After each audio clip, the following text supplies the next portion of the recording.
How to start page numbering from a different page in MS Word. Hey everyone, welcome back to the channel. If you are new here, don't forget to hit the subscribe button and turn on the notification bell to not miss any updates. So let's dive right in.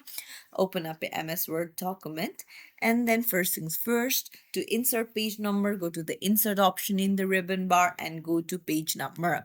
Now choose the layout of the page number, and then once you have chosen it, now let's say you want to start from second page, then just tap on different first page option.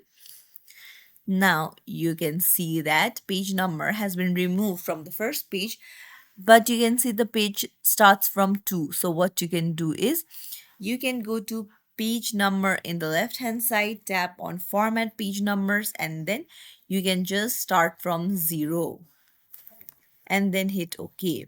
So now you can see that the page number starts from 1 in the second page. It's as simple as that. So if you found this tutorial helpful, don't forget to like the video and subscribe to our channel. Thank you for watching.